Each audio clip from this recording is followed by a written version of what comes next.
Ahora les invito a abrir sus Biblias a Efesios, capítulo 4 para comenzar, pero estaremos en el capítulo 5 en particular hoy, versículos del 1 al 7. Nos encontramos justamente en esta porción de la Escritura.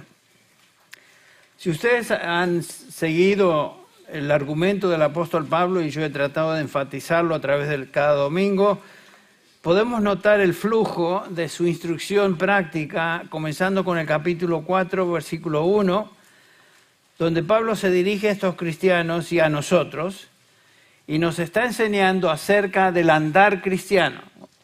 Cuando hablamos del andar cristiano, estamos hablando del hábito, la manera de vivir de un cristiano. Noten, por ejemplo, el capítulo 4, versículo 1, dice Pablo: prisionero del Señor, os ruego que andéis de una manera digna de la vocación con que fuisteis llamados. Ahí comienza el énfasis del andar cristiano. Si vamos al versículo 17 del mismo capítulo, dice Pablo: esto os digo y afirmo juntamente con el Señor, que ya no andéis, aquí el enfoque es negativo, pero no andéis como andan también los gentiles, o sea, los inconversos. En el capítulo 5, versículo 8, la misma palabra se usa. Porque antes erais tinieblas, pero ahora sois luz en el Señor. Andad como hijos de luz. En el versículo 15 de este mismo capítulo 5, por tanto, tened cuidado cómo andáis, no como insensatos, sino como sabios. Pablo está enfatizando el aspecto del andar cristiano en estos capítulos del 4 al 6, y por eso lo enfatiza. El cristiano ya no es como era antes. El cristiano es un ser distinto, absolutamente distinto. Su andar debe manifestar lo que es. Pablo se dirige a estos creyentes y les llama santos en el capítulo 1, versículo 1. Nos dice santos aquí también en el capítulo 5. Somos santos en el sentido de que somos apartados de Dios para Dios. Ya no somos lo que éramos. Hemos sido apartados por el Señor para su servicio y su gloria. Separados del pecado para servir a nuestro Señor. Entonces, ese es el énfasis que el apóstol Pablo está dando. Y noten que en los primeros capítulos, del 1 al 3, capítulos 1 al 3, Pablo ha estado hablando no tanto del andar, sino de la posición de un cristiano. Comienza Pablo enseñándonos acerca de la doctrina cristiana. ¿Por qué andamos como cristianos? Bueno, los capítulos del 1 al 3 nos dan la base, el fundamento doctrinal. Nos enseña el apóstol Pablo qué es lo que somos como santos y cómo llegamos a ser santos. Y por lo tanto, a partir del capítulo 4 en adelante, esta es la manera de andar como santos. Noten que la doctrina es el fundamento de la conducta. Tenemos que saber cómo conducirnos, no simplemente por intuición o por ideas o por la noción particular de una persona, sino que nuestra conducta debe ser fundamentada en lo que Dios dice. Esto es lo que tú eres santo, por lo tanto funciona de tal manera. Por eso en nuestra iglesia notaron ustedes que hay mucho énfasis en cuanto a fundamentos de la fe. ¿Por qué? Porque los fundamentos de la fe constituyen la base doctrinal en la cual nos basamos para funcionar como cristianos, andar como cristianos. Entonces, es tan importante de que nuestro andar sea en respuesta a lo que sabemos que Dios nos declara. Esto es lo que es un cristiano, nos enseña. Fundamentos de la fe nos lleva entonces a la conducta de la fe, que es justamente lo que Pablo está enseñando en estos capítulos del 5 hasta el fin del capítulo. La semana pasada observamos que un aspecto del andar digno de la vocación con que fuimos llamados, el andar como cristiano, es andar en amor. Versículo 1, sed pues imitadores de Dios como hijos amados. Y el versículo 2, y andad en amor. Dijimos que la vida cristiana, la conducta diaria de un cristiano se pudiera resumir en esa frase, andad en amor, que como vimos es simplemente sed imitadores de Dios, quien es nuestro Padre. Pablo está diciendo, miren, ya ustedes son hijos de Dios, por lo tanto deben imitar a su Padre. Y tal vez toda la doctrina, toda la enseñanza, mejor dicho, acerca del andar cristiano se puede resumir en esa frase, sed pues imitadores de Dios como hijos amados. En la medida que imitamos a Dios y lo que Él nos enseña en su palabra, en esa medida estamos viviendo una vida cristiana digna, teniendo una conducta coherente con lo que somos. Somos hijos de Dios y por lo tanto debemos manifestar las características de nuestro Padre Celestial. No solamente fuimos adoptados hijos, sino que claramente nos enseña la Escritura en el Nuevo Testamento que fuimos hechos hijos, nacidos de Dios. Noten lo que Juan nos dice en Juan, el Evangelio según San Juan, capítulo 1, versículo 12. Mas a todos los que le recibieron, a los que creen en su nombre, les dio potestad de ser hechos hijos de Dios. ¿Cómo llegaron a ser hijos de Dios? Versículo 13. Que no nacieron de sangre, ni de la voluntad de la carne, ni de la voluntad de hombre, sino de Dios. No hubiéramos llegado a ser cristianos a menos de que Dios nos hubiera dado el poder y la gracia de haber nacido de nuevo. Nacieron de Dios. El creyente en Cristo es una persona, un individuo que ha nacido de Dios. Esa es la gran diferencia entre un creyente y uno que no lo es. La persona del mundo es una persona que no ha sido transformada, no ha nacido de nuevo. Esa es la gran diferencia de aquellos que son hijos de Dios. Y por supuesto los hijos de Dios tienen características particulares, que es lo estamos notando en la exposición de Efesios.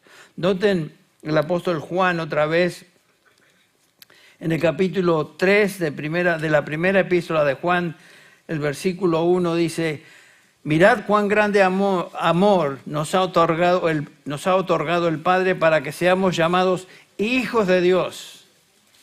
Hijos de Dios, otra vez, el énfasis. Amados, dice el versículo 2, primera de Juan 3, 2. Amados, ahora somos hijos de Dios, etcétera. Un creyente en Cristo Jesús es una persona que ha sido regenerada, ha nacido de Dios, es nacido del Espíritu.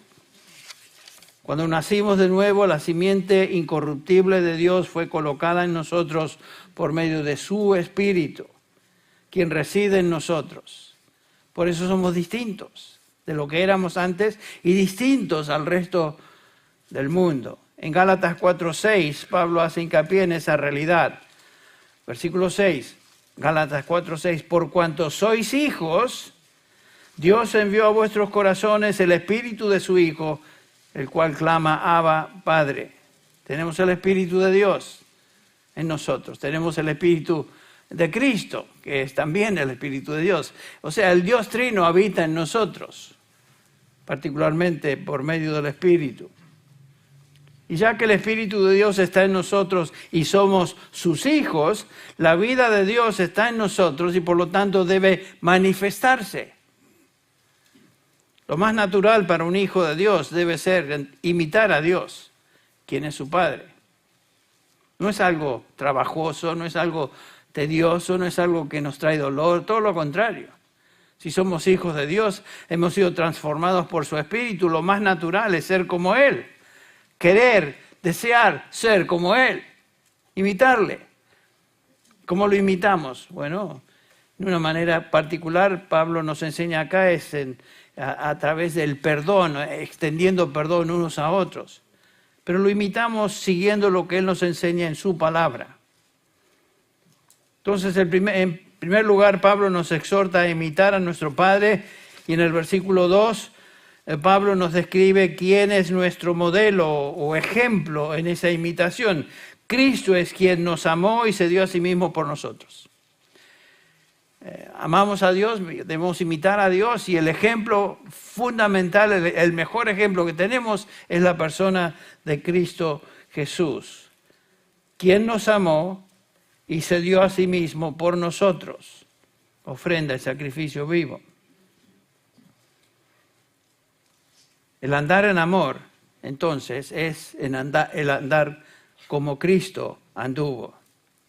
En forma concreta, ya observamos que este andar de amor es un andar que se manifiesta en el perdón mutuo. Ya lo leímos en el capítulo anterior, versículo 32. Antes, sed benignos unos a otros. ¿Quiénes son estos? ¿A quién se dirige Pablo? Pablo se dirige a la congregación de los santos, a los redimidos, a la iglesia. El contexto es aquellos que viven en comunión dentro de la iglesia, la congregación de los santos. Entonces Pablo dice, miren, sed benignos unos a otros. No solamente leamos el texto, comencemos a pensar en la implicación de esto. Sed benignos unos a otros, perdonándoos unos a otros. Y ya comience usted a pensar en aquellos que son sus hermanos dentro de la congregación.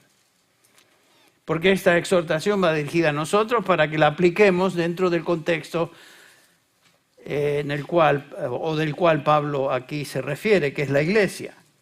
Perdonándonos unos a otros, como Dios también nos perdonó a vosotros en Cristo. Vimos que el amor de Dios es perdonador, es un amor incondicional y es sacrificado. Cristo nos amó cuando no había nada en nosotros que fuera atractivo. Piensen en eso.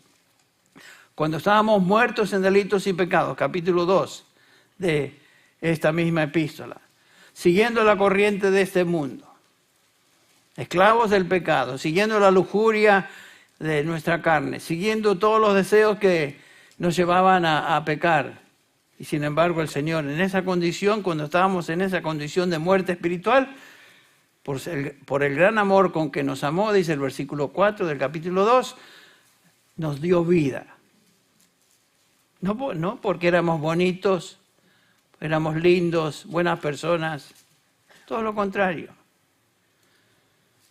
Y qué interesante que nos enseña el ejemplo de nuestro Señor, es que Dios nos amó tanto que ese amor fue tan sacrificado que entregó a su propio Hijo para que muriera por nosotros. Porque de tal manera amó Dios al mundo, ¿se acuerdan? Que dio a su Hijo unigénito para que todo aquel que en Él crea no se pierda, más tenga vida eterna. O sea, el amor del cual Pablo está hablando acá es un amor que da, es un amor que no busca recibir, sino es un amor que da aún a aquellos que no merecen nada, ni hay algo atractivo en ellos para amarlos.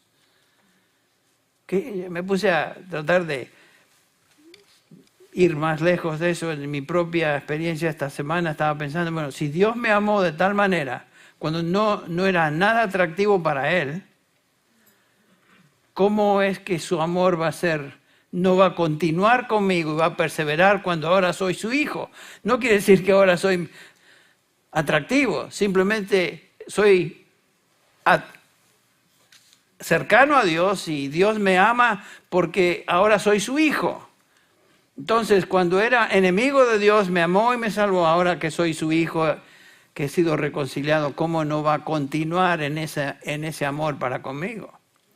Por eso el que comenzó la buena obra, claramente nos dice Pablo, el que comenzó la buena obra en nosotros, que fue una obra de misericordia, de gracia y de amor, la perfeccionará hasta el día de Jesús, hasta el día de Jesucristo, perdón.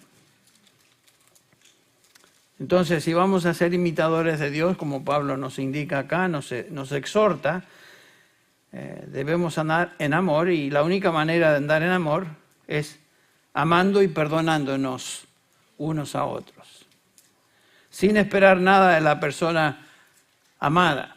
Amar sacrificadamente, buscando el bien del otro.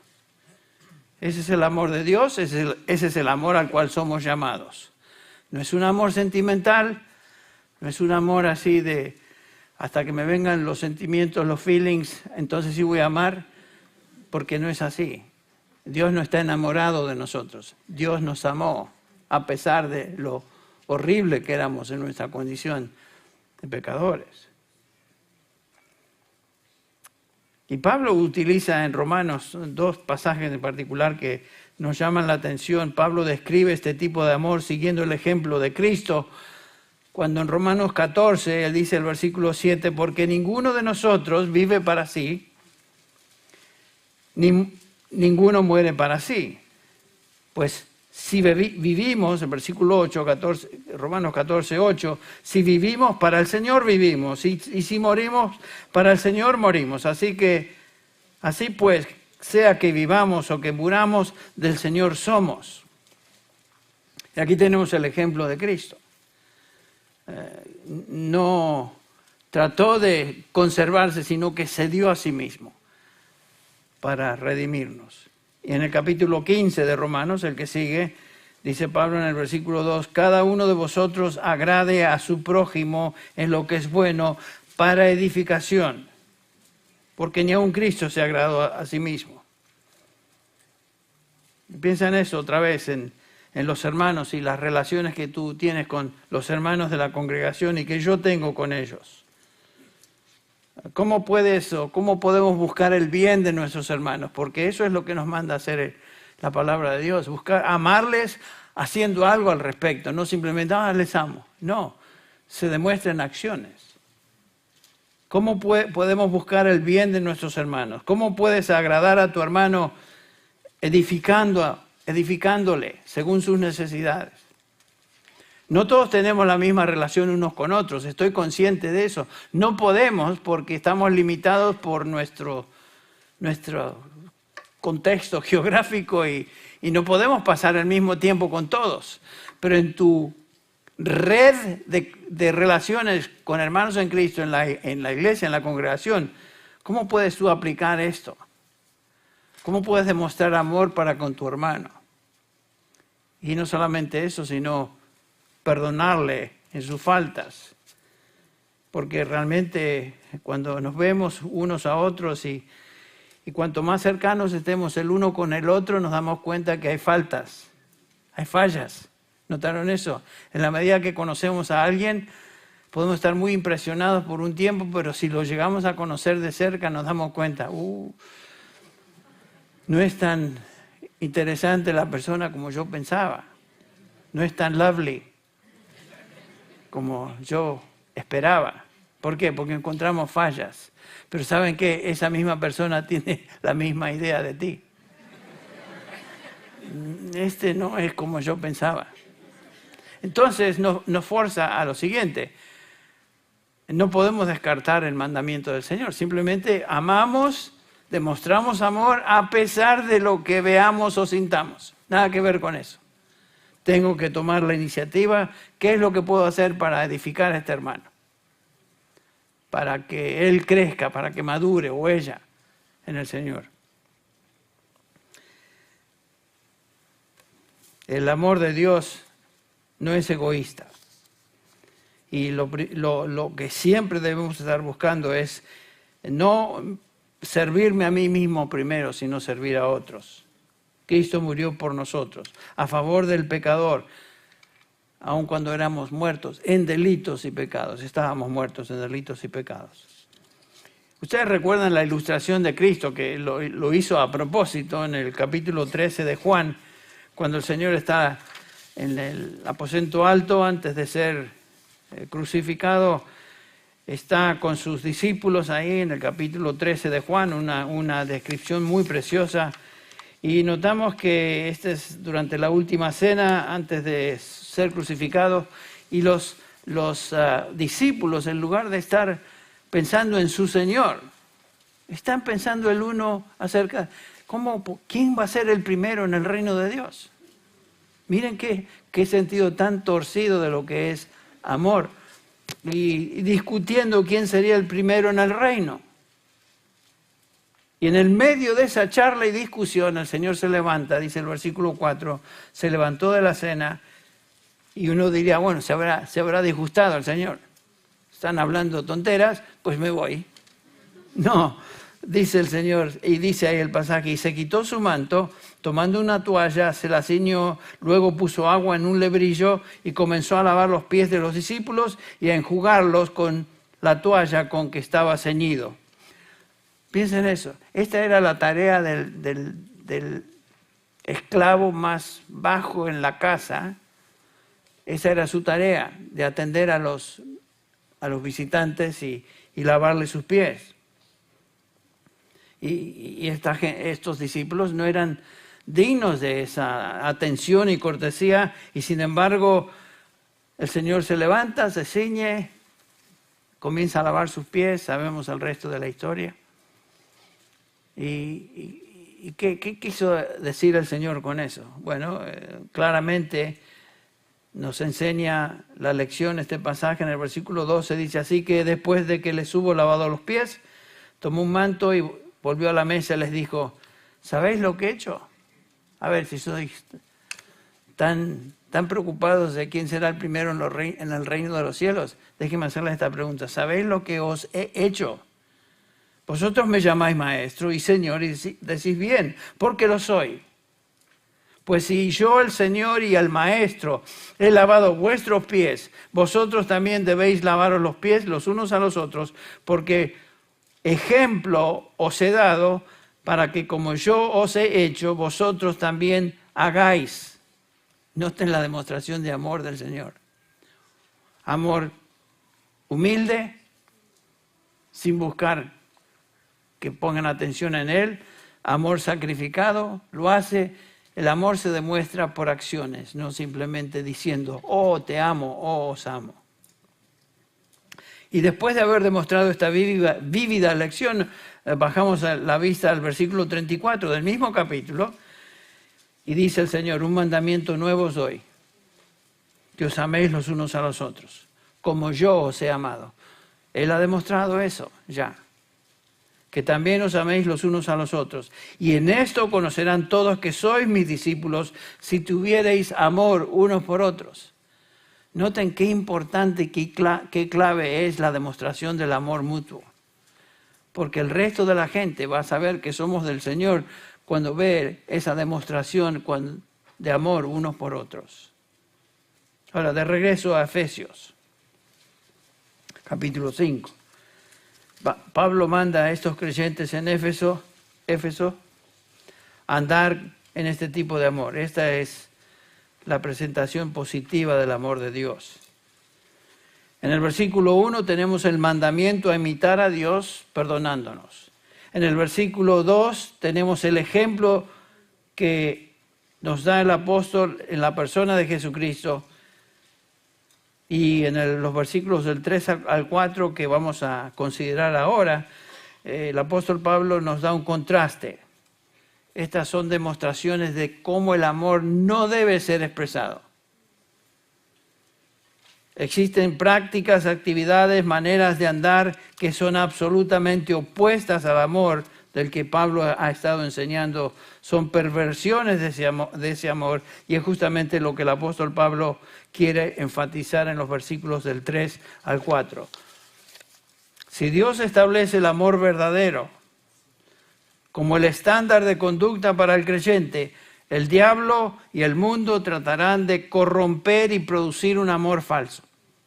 Es justamente lo que nos enseñan estos versículos. Estas son las perversiones del amor.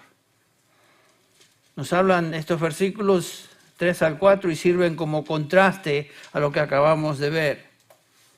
Y esta es la conducta que caracteriza a los hijos del diablo en comparación con los hijos o en contraste a los hijos de Dios. Y en un sentido son prácticas de la carne que pervierten y se oponen al verdadero amor. Leemos el versículo 3. Noten lo que Pablo enseña. Pero, noten que ese pero inmediatamente nos da un contraste. Nos refiere a lo que acaba de decir. Pero, fornicación y toda inmundicia o avaricia, ni aun se nombre entre vosotros como conviene a santos, ni palabras deshonestas, ni necedades, ni truanerías o groserías, que no convienen, sino antes bien acciones de gracias. Qué interesante esta descripción de lo que el mundo tal vez define como amor. La definición del amor según el mundo se observa en estas prácticas. El mundo está dedicado a la búsqueda del amor, pero ha corrompido lo que la Biblia, lo que Dios dice es el amor verdadero. La gente habla de amor, ¿no es cierto? Las novelas describen el amor, los cantantes y canciones hablan del amor, los poetas pintan una imagen del amor. Hombres y mujeres rompen relaciones buscando en otras relaciones el verdadero amor que los haga felices. Pero escuchemos bien, el amor genuino no se encuentra fuera de Dios. Es imposible, porque Él dice que el amor es dar y perdonar, no importa el trato que recibe. Eso no se escucha en las canciones, eso no se escucha en las novelas, eso no se escucha cuando la gente habla de que está buscando amor. No están buscando el dar, hacer lo mejor para la persona amada, sino que buscan sacar provecho de esa relación. El amor del mundo en general es buscar, obtener algo que me satisfaga y me traiga placer. Porque Pablo lo describe acá con palabras muy fuertes. El amor del mundo finalmente termina en una corrupción y degeneración del amor real. La corrupción del amor se observa en estos versículos 3 y 4. Y Pablo nos dice que todo esto es prohibido para un hijo de Dios. Él comienza diciendo, pero fornicación, inmundicia y avaricia ni aun se nombren entre vosotros.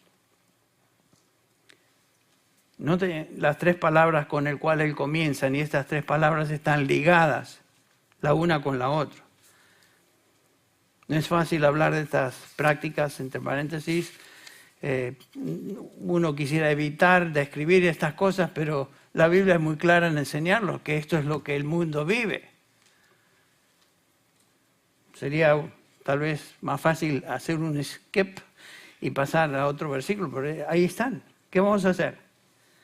El amor del mundo en su expresión más baja se observa en la primera palabra, fornicación, que está ligada a la que sigue, e inmundicia.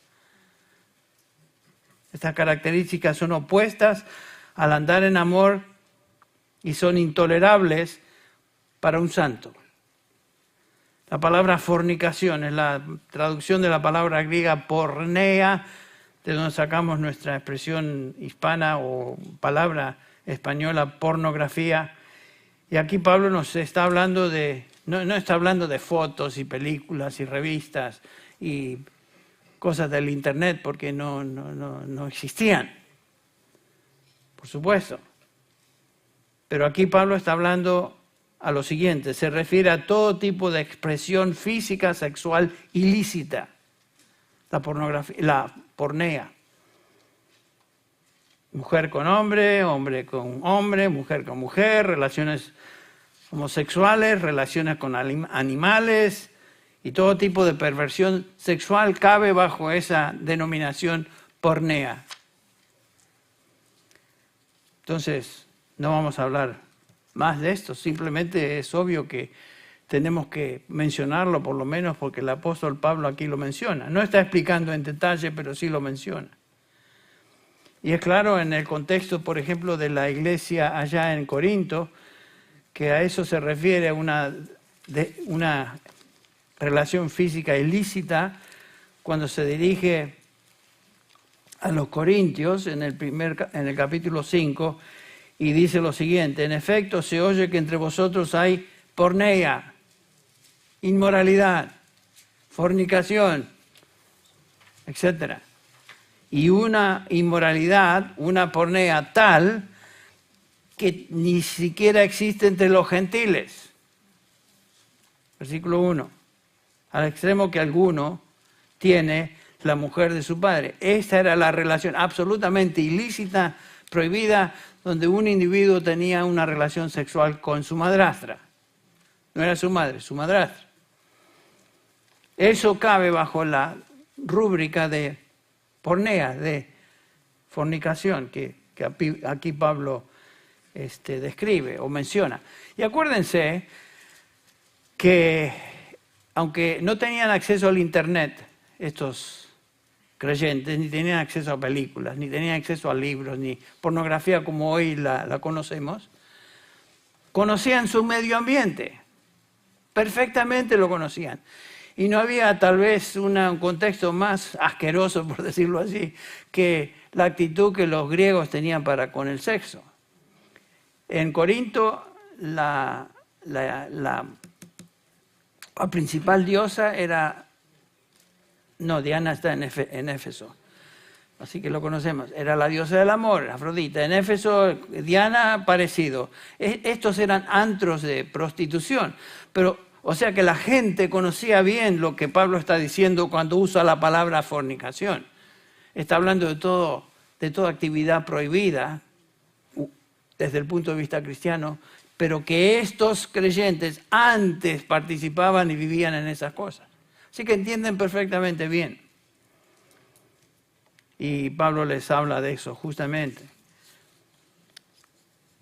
En el contexto de Efesios 5, del 3 al 4, en este pasaje podemos ver entonces que todo tipo de actividad sexual pervertida es un pecado que afrenta a Dios y ofende a Dios. Y Pablo no está diciendo que el sexo es malo y el sexo es pecado como algunos piensan. Estoy hablando en el contexto de creyentes, iglesias. Yo he estado en contextos donde se me ha dicho que pensaban que el sexo era pecado, era parte de la maldición. No. Dios creó la relación entre varón y hembra. Y se acuerdan el capítulo 1 de Génesis. Dice el versículo 31 del capítulo 1, y vio Dios que todo lo que Él había hecho era bueno sobremanera o bueno en gran manera. Y fue la mañana, la tarde y la mañana del sexto día. O sea, Dios creó al hombre como un ser sexual. No hay nada malo en eso. Lo interesante es que Dios limitó el ejercicio de ese don a un contexto que es el contexto del matrimonio y nada más. Fuera de eso, Dios prohíbe el uso, la expresión de lo que Él considera es bueno, el sexo. Entonces Pablo está hablando no de el sexo cuando está siendo usado en el contexto del matrimonio, sino aquello que es perversión del sexo. La fornicación, cualquiera sea su expresión, es una demostración de egoísmo. Y entre paréntesis, la palabra fornicación no tiene cabida dentro del matrimonio, porque dos seres casados que son hijos de Dios o dos seres casados no están fornicando, están usando el sexo dentro de lo que Dios lo diseñó. Pero el fornicador siempre y exclusivamente está preocupado de satisfacer sus propios impulsos y pasiones sexuales. Por eso el contexto es negativo. La palabra que se usa, hacer el amor, como la gente la llama, a la fornicación, no tiene nada que ver con llenar las necesidades de la otra persona. ¿Qué va a tratar de llenar las necesidades? No, a la persona que tiene esa actitud y fornica está pensando en gratificación sexual para él, punto final. No tiene control propio, no le importa a la otra persona, sino como objeto de satisfacción personal. Por más que diga tal vez que le ama o la ama. La falta de control sexual nos lleva solamente a lo que la próxima palabra que utiliza Pablo acá, inmundicia, el versículo 3. Acartasía. 10 veces en el Nuevo Testamento se usa esta palabra en referencia a suciedad sexual. Se refiere a pensamientos perversos, pasiones, fantasías sexuales y todo otro tipo de corrupción sexual. Incluía también la idea de, como ya lo mencioné, de prostitución, homosexualidad y prácticas sexuales de todo tipo. Bueno, Henry, ¿por qué estás tocando eso? Simplemente porque Pablo nos está hablando de eso. Pero no se preocupe, ya vamos a llegar a otro pasaje. No piensen que voy a seguir hablando de lo mismo. El Señor Jesús usó esta palabra, cartasía, en referencia a putrefacción de un cuerpo muerto. Así que Pablo dice, el uso corrompido del sexo es inmundicia, es putrefacción. Mateo 23, 27 dice el Señor, ay de vosotros escribas y fariseos hipócritas, porque sois semejantes a sepulcros blanqueados, ahí está el contexto, que por afuera a la verdad se muestran hermosos, mas por dentro están llenos de huesos muertos y de toda inmundicia, la misma palabra que Pablo usa acá para describir el mal uso o el uso perverso del sexo. Pero en el contexto de nuestro pasaje, obviamente la inmundicia se refiere a inmundicia sexual. Fornicación y la inmundicia son pecados que no pueden formar parte de la vida de un hijo de Dios, como corresponde a santos, dice. Imposible, totalmente incompatible. Pero noten el versículo 3 la próxima palabra que ahí se utiliza. En este caso es actividad o actitud prohibida conectada con inmoralidad y con inmundicia. Y noten qué palabra utiliza Pablo. Y toda avaricia. A primera vista uno dice, ¿pero qué?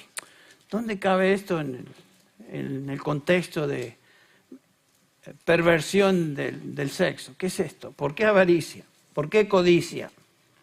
Normalmente, Pablo utiliza esta palabra también para referirse a codicia del dinero. El amor al dinero, del cual habla Pablo en 1 Timoteo 6. Y nos dice Pablo que el amor al dinero es la raíz de ¿qué?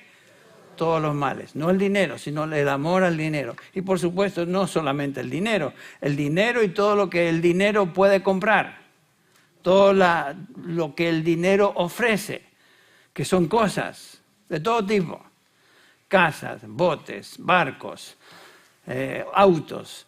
Y todo lo que uno puede obtener con dinero. Si uno vive pensando en esas cosas y queriendo tener más y más de eso, eso es codicia. Claro, lo entendemos. Pero acá en el contexto del pasaje, Pablo está hablando en codicia y lo liga a las palabras de fornicación y inmundicia. Una persona involucrada en fornicación e inmundicia es una persona codiciosa. ¿En qué sentido? En el sentido de que está preocupada por obtener satisfacción a costo de otros. Quiere tener lo que no le pertenece. Y es justamente lo que leemos en los 10 mandamientos en Éxodo capítulo 20, cuando leemos ahí el versículo 17 de Éxodo 20, no codiciarás, esa es la idea, la misma palabra, la casa de tu prójimo, no codiciarás la mujer de tu prójimo, ni su siervo, ni su criada, ni su buey, ni su asno, ni ninguna otra cosa de tu prójimo. Es interesante que la codicia en la Biblia está conectada con el pecado sexual también. Una persona codiciosa, avara, es una persona que no anda en amor. Busca su propio bien, su bien egoísta, y es lujurioso. En lugar de amar a otros, lleva para su propia edificación de ellos, todo lo que busca es su propio provecho. Por eso Pablo exhorta a estos creyentes en Corinto, los creyentes en Corinto, a apartarse de toda persona que se llame cristiana, pero vive como fornicario, vive en la inmundicia, vive en la avaricia. 1 Corintios 5, Pablo dice en el versículo 11, más bien os escribí que no os juntéis con ninguno que llamándose hermano fuere fornicario. Quiere decir que dentro de la iglesia en Corinto había algunos que luchaban con eso, estaban tentados, o algunos ni siquiera eran creyentes, pero practicaban eso. Y Pablo dice, nada que ver con eso. Fuere fornicario y la próxima palabra, o avaro, y otra vez los liga. La misma palabra, codicia. La fornicación y la avaricia o la codicia están ligados. La fornicación, la inmundicia, la avaricia no tienen nada que ver con amor genuino. Estos pecados representan lo opuesto del amor genuino. En contraste de amar como Cristo nos amó, el que se dio a sí mismo por nosotros como ofrenda y sacrificio para nuestro bien. Y Pablo utiliza estos como ilustraciones del opuesto de lo que acaba de enseñar. Y Pablo dice que de estas cosas ni aún se mencionen entre vosotros como conviene a santos. O sea que acá Pablo está hablando de lo que se habla. Noten, estos pecados ni siquiera tienen que ser parte de nuestra conversación. ¿Por qué? Porque somos santos, apartados de Dios para Él. Apartados para Dios, para su gloria, para su servicio. Por lo tanto, Pablo dice, estas cosas ni siquiera deben mencionarse. Como santos no tenemos nada que ver con lo que ofende a Dios y lo que Él prohíbe. ¿Cómo es que lo sucio va a formar parte de nuestra charla? Y tristemente a veces escuchamos cosas en el contexto aún de creyentes. Dirigiéndose a creyentes, Pablo se dirige otra vez a estos corintios y les dice en 2 Corintios 7:1, así que amados, puesto que tenemos tales promesas, limpiémonos de toda contaminación de carne y de espíritu, perfeccionando la santidad en el temor de Dios. Lo que está diciendo Pablo es que cada día debemos ser más en práctica santos como Él es santo, apartados de contaminación. El cristiano perfecciona la santidad, se limpia de contaminación, busca la santidad en su corazón y como dice 1 Juan 3:2, se purifica a sí mismo, así como Él, nuestro Señor, es puro. Entonces quiere decir, Henry, que nunca un creyente va a caer en estos pecados. No estoy diciendo eso, ni Pablo lo dice. Sabemos que un creyente está expuesto a la tentación, está expuesto al pecado. Sabemos que dentro de la iglesia en Corinto había creyentes que estaban siendo tentados y habían caído en relaciones ilícitas. Pero el Señor se encarga de disciplinar a aquellos que desobedecen. Y por supuesto un creyente que cae en tentación de fornicación o actividad ilícita sexual, va a ser como el salmista, como David en el Salmo 51, cuando dice, ten piedad de mí, oh Dios, conforme a tu misericordia. Conforme a la multitud de tus piedades, borra mis rebeliones, lávame más y más de mi maldad y límpiame de mi pecado. Ese es el corazón, el latido de un creyente verdadero.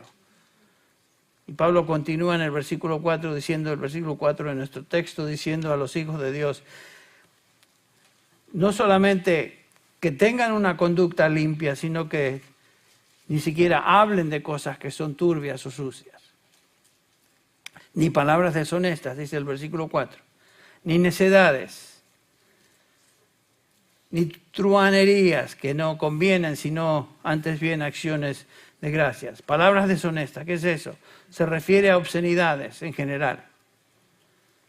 La raíz literal tiene que ver con lo indigno, lo grotesco. El versículo 12 utiliza esta palabra, lo que es vergonzoso, porque es vergonzoso aún hablar de las cosas que ellos hacen en secreto. Hay ciertas cosas que no son dignas ni siquiera de mencionarlas. Son obscenas, son vergonzosas. Aún hablar de estas cosas que los impíos hacen en secreto no es apropiado. Yo estaba, me acuerdo, en un contexto de ministerio con otros individuos, algunos de ellos supuestamente pastores. Y había uno en particular que empezó a decir chistes verdes, chistes feos, que dan vergüenza. Uno se pone rojo simplemente de escuchar esas cosas en un contexto particularmente entre siervos de Dios. Pero qué cosa, aún dentro de un contexto cristiano puede haber ese tipo de conversación y Pablo dice que esto ni siquiera se escuche entre vosotros. Esa palabra necedades, versículo 4, Es la palabra en griego morología. Moros en griego quiere decir aquello que es estúpido, aquello que es frívolo, aquello que es vacío, aquello que es tonto. Y los traductores de la Biblia adoptaron esta palabra un poquito más aceptable, más no tan fuerte, y la tradujeron como necedades. Habla necia, habla tonta, habla frívola. Eso no tiene cabida en la vida de un creyente. Hablar estupideces que nos llevan a la edificación. Y finalmente Pablo menciona la palabra truanerías o groserías, como se traduce en algunas Biblias. Y aquí bajo esta rúbrica entrarían chistes sucios o doble sentido, contar chistes y reírse de cosas que son vergonzosas, etc. Eso, dice el apóstol, ni siquiera debe oírse entre los santos. Así que si usted escucha a algún hermano o hermana contar algo de color subido, no participe en eso. Dígale, mire hermano, no hablemos de esto. Y tristemente se escucha. ¿Sí? Aún en esta iglesia he escuchado cosas que no me han gustado por parte de algunos, que son ofensivas, porque son groseras. Estas son palabras obscenas y chistes de color subido que no tienen nada que ver con nosotros. Recordemos que todo lo que sale de nuestra boca refleja lo que está en nuestra mente, refleja lo que está en el corazón. Y de la abundancia del corazón, ¿qué? Habla la boca. Si encontramos alguna persona que le gusta juguetear con este tipo de habla sucia, indicación, su corazón está corrompido, está sucio. Así que cuidado con esto. La gente tolera y se ríe de cosas que realmente son groseras, pero esa no es lo que nosotros debemos hacer y podemos hacer. No tenemos el permiso de hacerlo. Bueno, y como dije, Pablo se dirige a estos creyentes que no tenían acceso a pornografía como hoy tenemos, acceso de revistas, libros.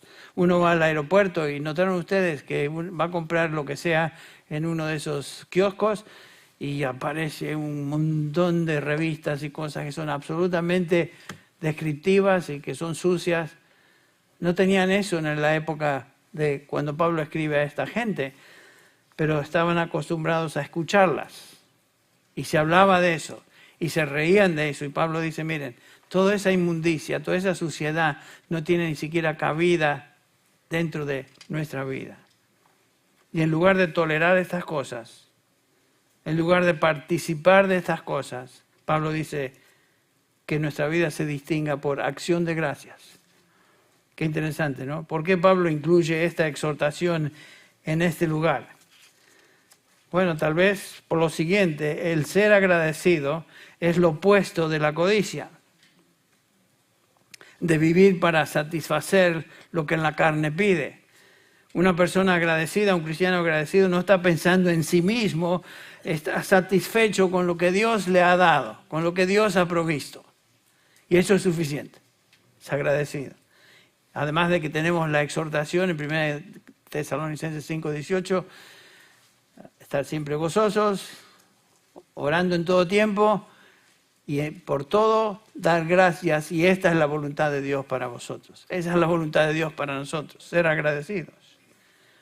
Entonces, en estos versículos del 1 al 4, tenemos el mandamiento de imitar a Dios, tenemos el ejemplo de cómo ese amor se demuestra a través de la vida de Jesucristo. Y vemos en estos versículos qué es lo que el amor evita.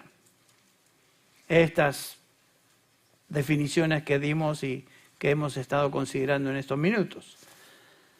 Bueno, lo que sigue en los versículos del 4 en adelante, Pablo ahora nos enseña de las implicaciones de no ser obedientes a lo que él acaba de enseñar.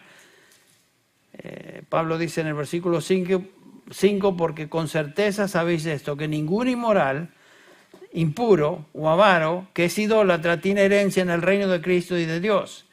Que nadie os engañe con palabras vanas, pues por causa de estas cosas la ira de Dios viene sobre los hijos de desobediencia. Noten que Pablo repite estos tres pecados y los personifica. Dice, el inmoral, el impuro y el avaro. Otra vez van juntos. Pablo dice, vosotros sabéis que aquellos que practican estas cosas y advierte, no heredarán el reino de Dios. Es algo serio. No estamos hablando de chistecitos, de tonteritas. Estamos hablando de el futuro eterno de estas personas que practican estas cosas. Terminarán fuera de la presencia del Señor.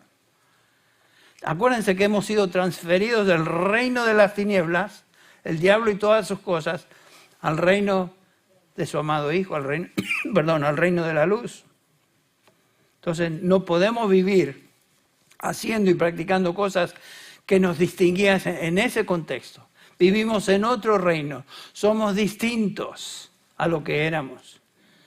Y Pablo dice, esto sabed con certeza, que aquellos que practican estas cosas no heredarán el reino de Dios. En otras palabras, no son cristianos. No son salvos, no conocen a Dios.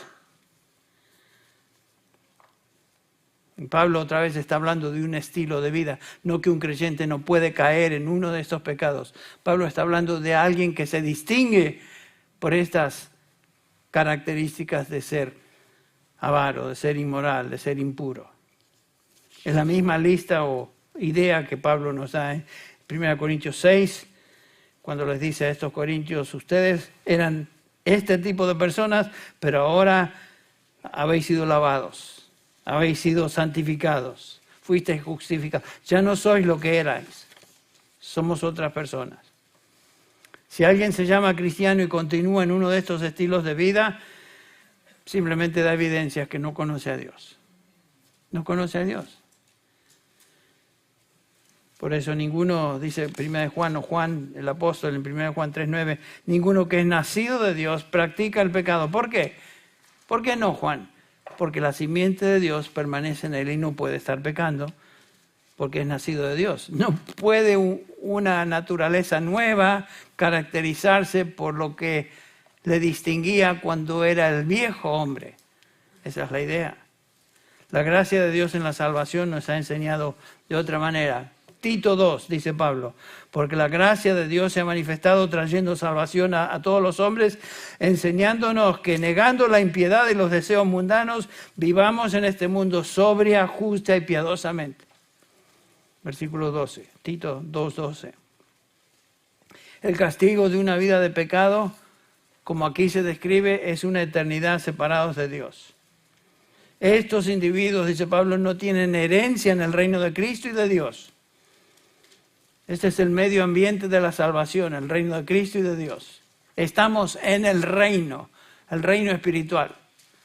Algún día el Señor vendrá y establecerá su reino literal sobre esta tierra, el milenio, que así le llamamos. Pero entre tanto vivimos en el medio ambiente del reino de Dios, el reino de Cristo, que es el reino espiritual.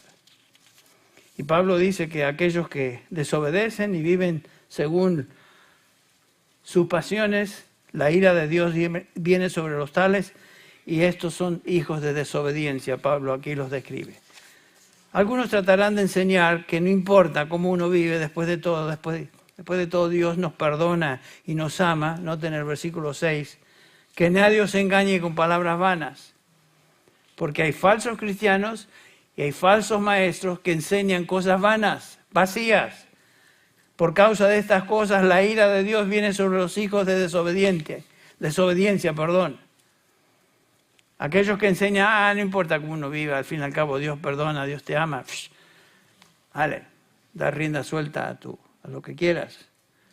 No, el juicio eterno le espera. La realidad es que Dios castiga el pecado en aquellos que viven en desobediencia, andan en impiedad. Dios muestra su ira sobre hijos de desobediencia. Estos son los hijos de ira. Y si no se arrepienten, esa ira divina se manifestará en una separación de Dios por toda la eternidad en el infierno, reservado, como dice Pablo, para el diablo y aquellos que le siguen. Y concluye el versículo 7 de nuestro pasaje. Por tanto, dice Pablo, no seáis partícipes con ellos, no seáis partícipes con ellos. Los santos viven como santos. Y si personas viven indicando lo opuesto, quiere decir que no lo son. Por lo tanto, no podemos participar con ellos en ese tipo de actividad. Si somos hijos de Dios, Pablo dice, andemos entonces como hijos de Dios. Se nos fue el tiempo. Time goes fast when you're having fun. Dicen, me gusta el dicho en inglés. Y a los que no me entendieron el internet se los traduzco más tarde. Vamos a orar para terminar en esta mañana. Señor, gracias te damos por tu palabra. Escuchar tu verdad nos pone sobrios, nos sacude, nos hace pensar, nos obliga a examinarnos, Señor, y en nuestra propia vida y ver dónde estamos parados en nuestra relación contigo. Señor, si en esta mañana hay alguna persona aquí que está notando que su vida no se distingue por virtudes de un santo, sino que practica cosas que aquí se describen como impiedad, pedimos, Padre, que tú por tu Espíritu toques esa vida, ese corazón, le concedas arrepentimiento y fe hoy. Y aquellos que somos tus hijos, la exhortación del apóstol Pablo es para nosotros, los santos. Ayúdanos, Señor, a tomar conciencia de lo que tú nos estás diciendo a través de tu palabra y ser obedientes, hijos obedientes. Señor, somos tus hijos. Tu Espíritu nos da testimonio de esa verdad. Tu palabra nos indica. Ayúdanos a vivir como hijos obedientes a ti, Padre. Señor, si hay algún pecado en nosotros que nos está trastabillando, lo confesamos en este momento, Padre. Pedimos perdón, dando gracias que la sangre de Cristo cubrió todo pecado nuestro. Y que si confesamos nuestros pecados, siendo tus hijos, tú eres fiel y justo para perdonar y limpiarnos de toda maldad. Gracias te damos, Padre. Llévanos con bien a nuestros hogares. Lo pedimos en el nombre de Jesús. Amén.